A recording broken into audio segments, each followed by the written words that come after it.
What's good, everybody? We are back with another Call of Duty mobile video, and today we got the start of a new series that I've been planning for a while. It's one I'm really excited about, where we're going to be interviewing a bunch of different Call of Duty mobile YouTubers and content creators to see how they got into the game, how they got to where they are right now, and what their hopes are for the future of mobile gaming. So today, we have one of my good friends, Noah from YouTube. Most of you guys have probably heard of him. Super awesome guy, was at my wedding. We're great friends. We play this game together every day, so this seemed like the natural first person to interview for the series. Make sure to drop a like down below, and also make sure to go subscribe to his channel if you guys haven't already. The link for that will be in the description. But without any further ado, we're going to go ahead and hop into the interview. All right, so what is your name? For the people that don't know. Noah from YouTube. Okay. AKA Noah. Is AKA there... Rules AKA... of Survival. God. Is there any story behind the name Noah from YouTube, or you simply took your name in the platform? I mean, yeah, so it is that simple, but actually, right. I had a name before Noah from YouTube, and it was my second job. Okay. Any guesses? Noah from babysitting. Wait, I know the name of this. It was your first channel name, right? No. Oh. Dang, yeah, actually, I guess I've had a lot of names. I was gonna say Noah the basketball trick shotter, but I don't think that's it either. That was Super Noah N, and basically the backstory to that, which was like my original channel name, was I had made an account. I tried to make my username Noah N, and it was like, sorry, that's taken. Try Super Noah N. I was like, okay, so that's how that happened. But basically, when I was like making a new account, I was like, all right, that name, because I don't know what happened. That channel got like locked or something. Yeah. So I was like, all right, time to make a new account on my PlayStation. And I was like, all right, Noah. I was like, I don't know a name. And I was working at Walmart at the time, so it was Noah from Walmart. So then whenever I started doing YouTube, it was like, okay, let's just Noah from YouTube. All right, yeah. That actually, I did not know that. So look at that. Even I'm learning things today. Wow. All right. Such content. All right. So how did you get into gaming? Like, how old were you when you got into gaming? How old was I? Yes. I've been doing it my whole life. Okay. Like, I don't know. I had a PlayStation 1. My dad had got me one when I was like really young, but before that, actually, before I can remember, we had like the Super Nintendo. Uh-huh. So I had been playing like Mario for a while. Okay. Zelda. Yeah, pretty much ever since I could hold a controller. So what was like the first shooter game that you played? First online shooter was Call of Duty Modern Warfare 3, actually. Because I had a PlayStation 2 for the longest time, and I didn't have like any online capabilities. Uh-huh. But one day for Christmas, my brother had got me the PlayStation 3, and yeah, he got me Modern Warfare 3 with it, and also Borderlands 1. Okay. And I played Borderlands, so I was like, okay, this is cool. And he's like, no, I'll play Call of Duty. I was like, all right, I don't know what that is, but let me give it a shot. And then I loved it. Because I'd like always wanted to play online shooters. Like literally since a kid, I was like grinding Star Wars Battlefront. Oh my gosh, I love that game. I played that on my PSP literally nonstop. Yeah, I'd always want to like play it online though, because I'd only play against bots. Yeah. I was like, dang, it's so cool. I can only imagine like playing against real people. Yep. And then finally, like, I was able to do that, and I was like, oh my god, this is literally everything I grew up wanting. So, yeah, Star Wars Battlefront. That's actually the first shooter that I ever played too. Now that I think about it. Yeah, actually, I guess that's my first shooter. I just not online, so doesn't count. But yeah, that thing was like life changing. Yeah, absolutely. Like that was the game that me and my friends all played together nonstop. It's crazy. All right, so at what point did you realize you were like better than the average person at shooter games? Again, probably back in like Modern Warfare 3, because when I first started, I was a Christmas noob, so I was like so bad. Okay. And then like this game mode came out for it called Infected, and in that game mode, my buddies like had me start playing, and I was still pretty bad at that point.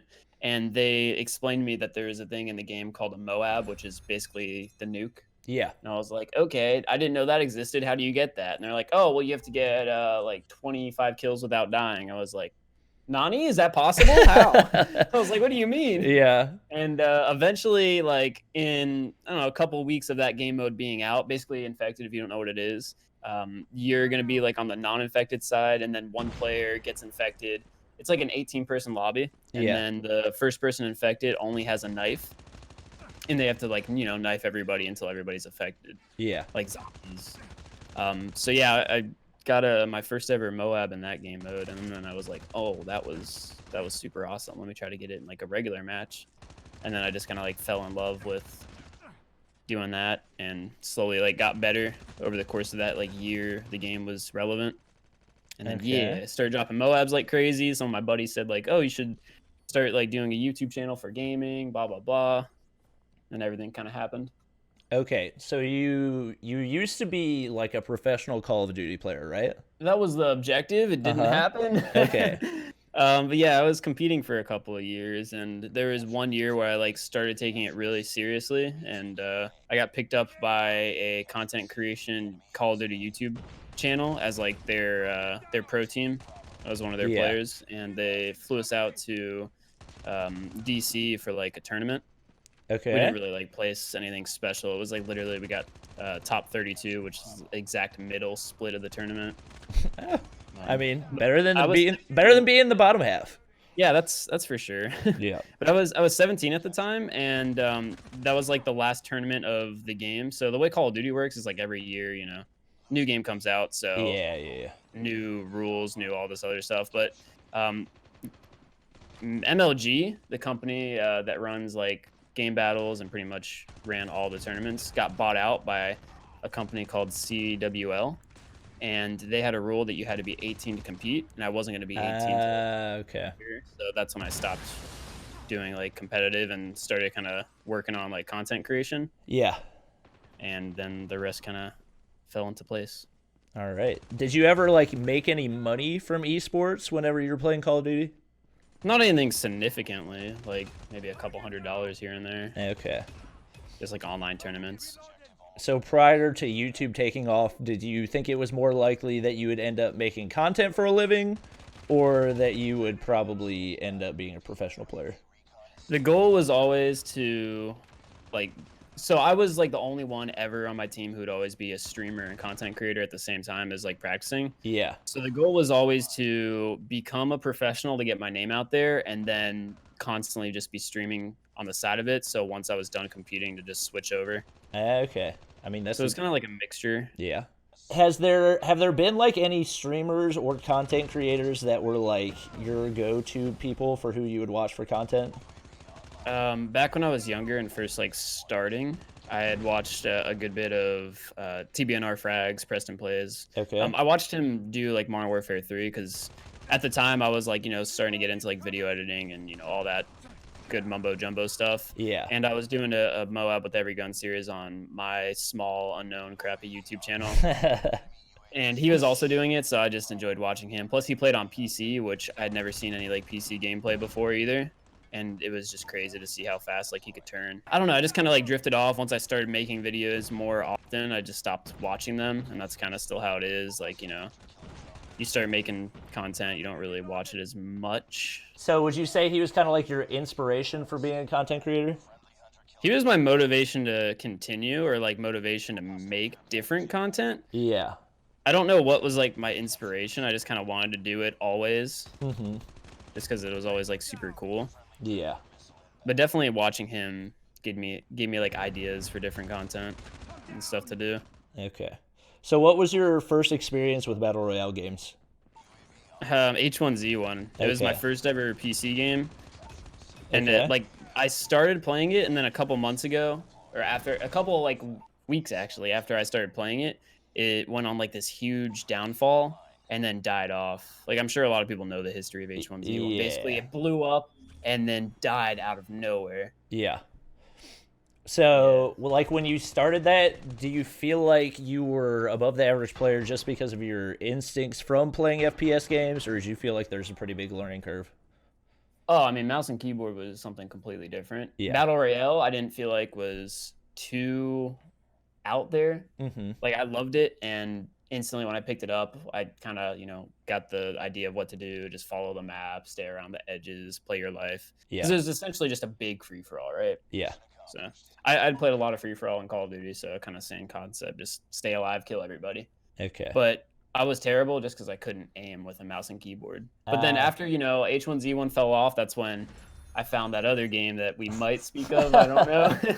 What is the other game that you found? Yeah, Rules of Survival. And that was like my first official PC game, I guess, because H1Z1 I played for a little bit and then it kind of just, faded away. So I didn't really get the full experience. But ROS I played on PC from the start of the PC edition to the downfall of it. So what were your initial thoughts on Rules of Survival, and then how did those change as the game progressed? Again, it all comes back to like H1Z1. I liked that game a lot, and then just felt like I never had the opportunity to like really fully experience it.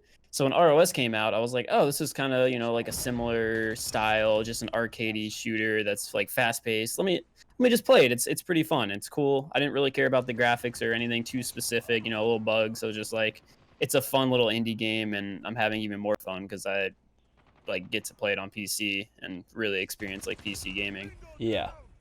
So I wasn't really like too hard on the game. What was your first video that really blew up for Rules of Survival? So it's really weird. I made 2 Rules of Survival videos when I had first started playing the game. Just literally like, okay, my first Rules of Survival win, and then just some other like video after that I took from my stream. Yeah. And I posted those, and they did like maybe 20 views. Yeah. Right? Yeah. They had like no views. And I just went back to playing GBs with my competitive team that I was like starting to form, because I was like gonna go back into playing competitive Call of Duty for the first time in like a year. And then like a month or 2 later, after posting those videos, they started blowing up and just started getting like a couple thousand views a day. And my buddy was like, hey, why don't you go back and play that game? I was like, nah, I'm just gonna keep like focusing on what we're doing. He's like, nah, just give it a shot. I was like, okay, fine. And I played it again, and all of a sudden, like, I posted the video, got like 10 or 15,000 views in the day. I was like, what the heck? So I just kind of fell into it, kept playing, kept posting. For those of you who don't know, Rules of Survival was like the first big mobile battle royale, and I think almost kind of like was a springboard for the mobile gaming scene. Not because it was anything special in and of itself, but because it was like the first game of its type. And even like most people acknowledge that it's basically like a copy of PUBG, right? Like when it first came out, they advertised it as PUBG. Yeah, like that was, I remember my first Rules of Survival video, I'm pretty sure the video title was PUBG on mobile. And so that was like right when battle royales were first starting to blow up and become like a really big thing. PUBG was taking off. Yeah, because PUBG was taking off, and that was like right when Fortnite was starting to get popular. And so at that point, people were like just now finding out about battle royales, and it was just now starting to get like tons of views on different platforms and that type of thing. Both of us kind of like got our starts in mobile gaming from Rules of Survival, even though we played the game on PC. At the time when you were playing the game on PC, did you ever picture yourself as like a mobile YouTuber? Oh, heck no. Okay. Never. I was so against it too for a while, man. Yeah. I don't know why. I was just like, I don't know. I just wanted to do my thing. I don't know why I was so against it. What was it that changed your mind? About mobile gaming? Yeah. Call of Duty. Okay. This was like the first mobile game that I truly enjoyed and just became super passionate about. And then I was like, you know what? Yeah, there is like a future. Like I can see a significant future for mobile gaming with this game. Yeah. What do you think it is about Call of Duty? Is there anything like besides the title of the game that really sets it apart for you from other mobile games? At the end of the day, it's mind-blowing that this game can run as well as it does on a mobile device. Yeah. It looks like a Call of Duty did back when I had first started playing on a console. So that's crazy, like to think that graphics have come that far, that it runs at 60 FPS, that it just plays out as fluent as it does. And then the fact that they've been updating it and doing all this like crazy cool stuff with it. Yep, I would definitely agree with that. I think it's the first of its kind for sure. And I think it also shows free to play COD, so that's and it's also like the first mobile game like developed by a AAA title. Like you've never had. Obviously, we've had PUBG Mobile and we've had Fortnite, but none of those are like, most of those are like relatively indie games. And so this was the first time it was really developed by like a huge company. Okay, so obviously, I think we both experienced like a little bit of the difficulty in switching from PC gaming to mobile gaming, just in having a different audience and everything. What would you say is the one thing that you would have done different from your blow up from Rules of Survival than the way you did it? I'd probably just do it the reverse of how I did it now. So basically, the way I'd done it was I played Ross until I didn't want to play it anymore, and then I just swapped to literally anything but mobile. Yeah. I think what I would have done differently would be to make that channel my mobile gaming focus, and then make a new one to do other stuff. Yeah. Basically, that's where I'm at now. It just would have been a lot more of a like fluent transition if I did it. Yep, for sure. The other way around. Yep. I think the tough thing was probably what a lot of like PUBG Mobile people are experiencing right now is that there's a certain amount of risk required in switching from one game to another. And like whenever PUBG came out, obviously PUBG is like preference anyways in regards to like the pace of the game and everything else, because whether or not you like the game depends on whether or not you like the style of the game. But I think we both recognize that if we had switched to PUBG, it probably would have been like a huge help to our channel because of the way that game's blown up. And I think the way that it's actually played out has been seen probably in the way that not a lot of PUBG content creators ended up coming to Call of Duty Mobile. And so like I think part of the good part of us coming from a dead game is that we were almost like forced to succeed in Call of Duty Mobile. Like we literally had nothing to lose because we were coming from a completely dead game. And I think that's why you look and see like all the top content creators for Call of Duty Mobile are people that came from dead games. Like there's no people that were like huge in PUBG Mobile that decided, yeah, I'm just going to go full out Call of Duty Mobile. It's all critical ops players. It's all Rules of Survival players. Like it's people that were forced to do it. And I think that kind of shows like kind of just the nature of content creation. Like people tend to go with what's safe, and if they don't have an option that's safe, then they can risk it all, and if it does well, it does well. And I think Call of Duty was kind of the almost to a certain extent it was like a safe option in regards to an option for what your channel would move toward next, because with the amount of hype that there was around the game, there was no chance that the game was going to die off anytime soon. And plus it's Call of Duty. That's been established title for over a decade. It's basically the most well-known game in gaming, I would say. Yeah, for sure. I can't think of another franchise that's more well-known worldwide, or especially in the US. If you could only give one tip to somebody playing Call of Duty Mobile for the first time, what would it be? If I could only give one tip to someone playing Call of Duty Mobile, just as a player or as like as a player? As a player, jeez. I mean, the biggest thing that I see people not do is like pay attention to their mini map. Yep. That's like something, because as a competitive player, like you learn that the mini map means everything. Yep. It doesn't necessarily show the enemy's position like it does in this game. This game, it's crazy because the UAV is so OP. It shows their location constantly. Like in other Call of Duties, it's always like a ping. It sweeps. But this one is just constant. So it makes it ridiculous. But even without a UAV, if you're playing team deathmatch, for example, you look at the radar, you see the position of your teammates, and that's how you know like where your teammates are going to be watching, like what's going to be blocked off, what you don't have to pay attention to, and where you should look. It kind of like dictates the enemy's spawn points. So if you see like you have a bunch of teammates over at like A flag, for example, in domination, you're going to know that the majority of enemies are going to be starting to spawn at C. So it really is like a huge key that gives off a lot of intel that people just kind of overlook for some reason. Yeah, honestly, I would say the number one thing that I learned from watching your videos is how to pay attention to the minimap, because like when I started playing Call of Duty Mobile, it never even occurred to me. Like I would look up at it every once in a while, but paying attention to it and like putting emphasis on calling in UAVs as soon as possible was never something that I had like really thought to do. And I think that was the number one thing. that probably like is an instinct that being a professional COD player in the past definitely helped you to do, and just gives you that instinct toward it, and it's probably one of the things that makes you one of the top COD mobile players, and why it's I think that's part of the reason that it's so easy for you to get nukes, is because you have such good map awareness. Because honestly, you look at like some of the other COD mobile content creators, and these are guys that have been playing mobile shooters for like a year and a half, and you've been playing them for what, like a couple of months, and yet you can probably get a nuke easier than the majority of other mobile content creators. Yeah, I definitely say, like, I'm not good at mobile. I know that. It's like, that's not my strong point, is being able to aim and shoot at everybody. Yeah, I can do what I can, but at the end of the day, I mean, Call of Duty in general is all about map awareness. Yeah, that's so definitely see that point. Definitely the biggest thing that I've learned from watching your content. Oh, what's your response to people who say mobile gamers aren't real gamers?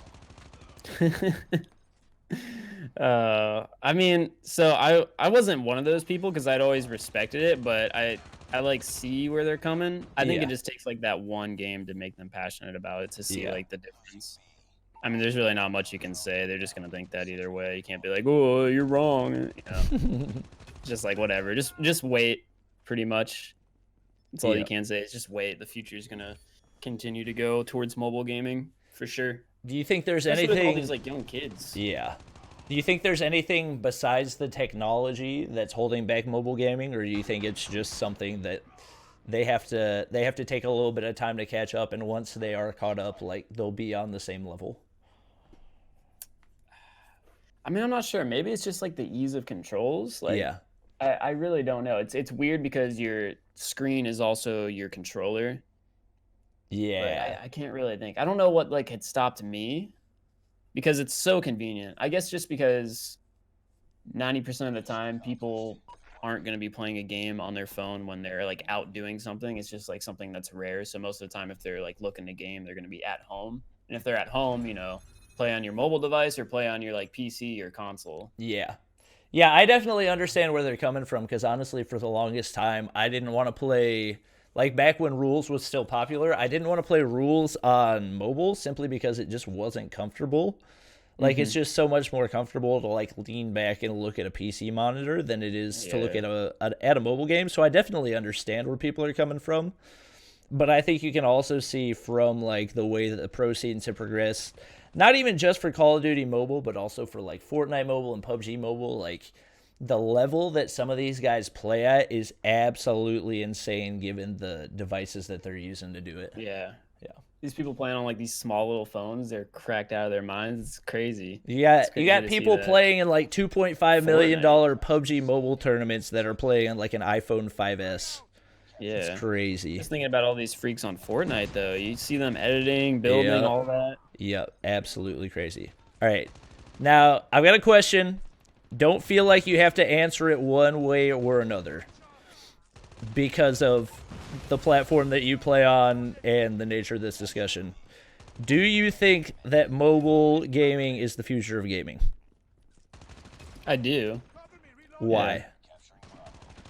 Just because of how everybody has a phone, you know, that's always the argument. Everyone has a phone. Yeah. Technology keeps improving for mobile devices. They keep becoming so much more accessible for even like younger kids. Like middle schoolers are walking around with like iPhone 10s now, which is insane. Yep. Because I wasn't even allowed to have a phone till like halfway through middle school, and then when I did get one, I literally couldn't do anything on it. But like, my parents didn't give me a cell phone until I was 16 years old.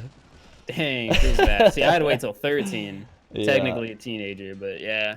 So definitely like that makes it so much more accessible. You know, most mobile games are free to play. Yeah. I know everyone gets salty about like how they make money, but that's how they get their games to be free to play, and that definitely helps it grow even more. Yep. And honestly, like, it's a much better monetization strategy than having a game be pay to win, because that alienates so many people. But if the only thing that's differentiating a paid player versus a free player is the skins that they're wearing, like, that's not an issue at all, because everybody's still on an even playing ground. Yeah. All right. What would be your response to people who say iPads are not mobile devices? Have they ever Googled mobile device? That's literally what I say. Like literally. Dude, imagine if you had an iPad that had like cellular data on it, and like you're a kid, riding in the back seat of a car during a long car trip. Yeah. And you're playing on your iPad, right? Are you gonna say that you're not playing on a mobile device that whole car ride or something? Yeah. Like it's literally just a bigger phone, plus or minus the cellular data. Yeah. And honestly, like all you have to do is Google mobile device, and literally in the definition it says a cellular phone or tablet. Yeah, it literally says tablet on it. Yeah. And obviously that's some of the cringiest stuff I ever see. Honestly. Obviously the way that it'll play out for esports will be a different matter, because like you want to have everybody on an even playing field, and so they have to have some type of a standardized definition of what a mobile device is. And so because of that, not necessarily saying that the esports organizers get to say what a mobile device is, but they do get to say what devices can be used for playing in the tournament and whatnot. And as long as they let everybody know beforehand, I definitely think that's fine. Yeah. Okay, so I know you have made a video before about why you're not a pro player for Call of Duty Mobile. What would it take for you to become a pro player? Money, money, money, money. I don't know. It's so stressful to like go through all the practicing and playing nonstop. Because if you're a professional, 9 out of 10 times you're not really allowed to have a life outside of gaming. Yeah. Just because of the fact that your team is going to need you to work like, a desk job essentially time-wise. Like, okay, guys, we're going to practice from, like 6 to 9, 6 to 10 every single day, or 5-6 days a week.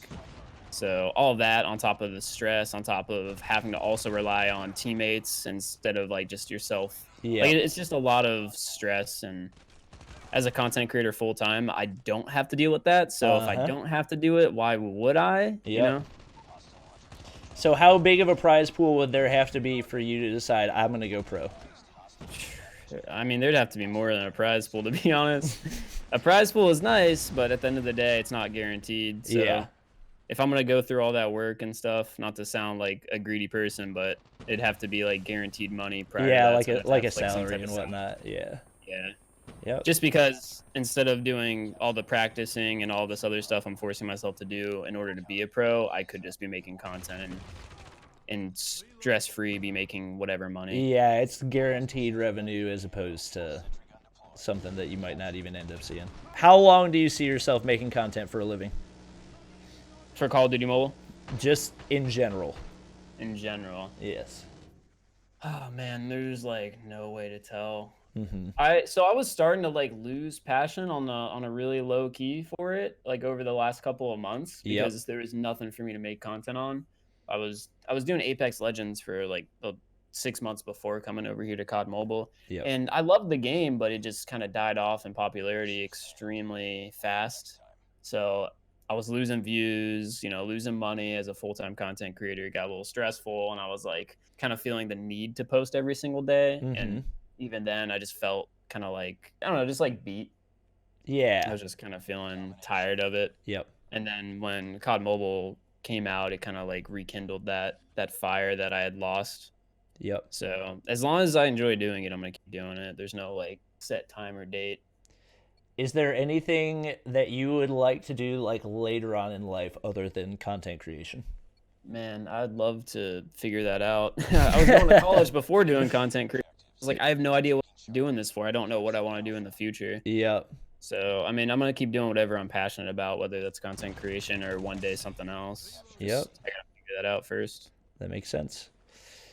What are you most excited for in Call of Duty Mobile Season 2? Well, first of all the new guns are super exciting.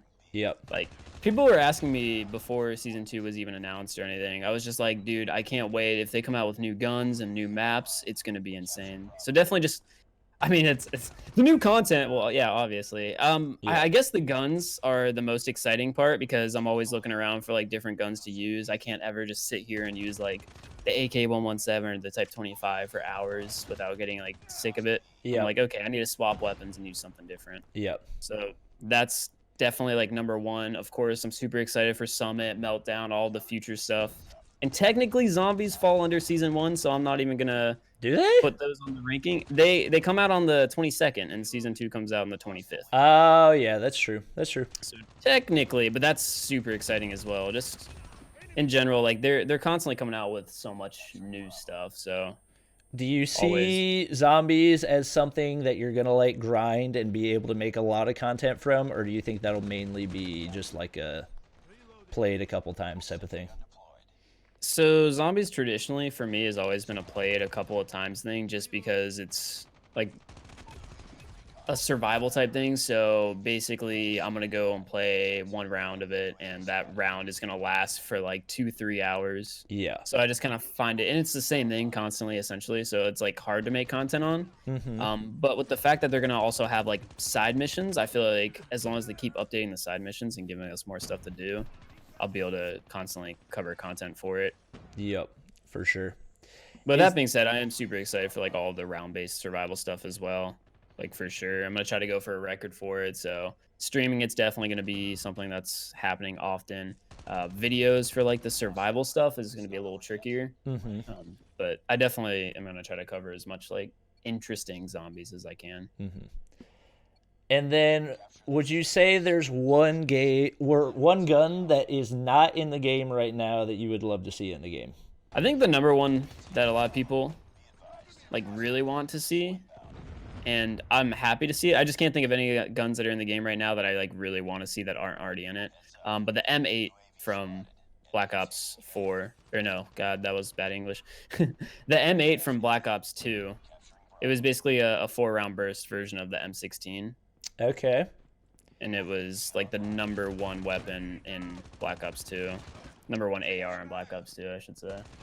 I think so. I definitely love to see that. Most people would agree that burst weapons are probably in need of a buff in Call of Duty Mobile. Do you agree with that? Oh, for sure. Yeah. I was looking at the not like the official patch notes, but like the update notes for the beta version of the game, and it did say, I believe all of the burst weapons are getting some type of a balance change. I'm assuming that's going to be a boost, but the Chickum and the M16 are both scheduled to get some type of a balance change. That's good. I also changed my answer. Oh, wait. I just thought about it. Okay. I mean, the M8's great and all, and I'd love to see it, but I just thought about this. The Honey Badger from Call of Duty Ghosts. Okay, what is that? It's an AR, kind of similar. Oh, the ACR from MW3. I'd love to see that. Now I'm thinking. I just couldn't like think of any guns. But yeah, the Honey Badger from Call of Duty Ghosts. Basically, it's like an AR-15 with a built-in suppressor to it. Okay. And it was a beast. The ACR from MW3 was also love and life, though. So. Okay. Just every single gun from every single Call of Duty. All right. Well, before we end the video, is there anything you would like to plug or advertise or let people know about? No, just the YouTube channel, Noah from YouTube Mobile. We post daily Call of Duty Mobile content on that. Use code OMEN in the G Fuel. Oh, yeah. Shop for 10% off. Heck yeah. Hashtag OMEN up. Yeah, but no, I don't really have too much to plug. All right. Well, thank you for your time. I'm sure we will be gaming soon and probably continuing to game even after we're done with this conversation. Yes, sir. Thanks for being on the first episode of... I don't have a name for this. Do you have any name suggestions for what this series should be called? That's going to be it for our first episode of Unnamed COD Mobile interview series. Thank you guys for watching. I hope you enjoyed. If you did, make sure you drop a like down below and subscribe to the squad if you guys haven't already. And I'll see you guys next time.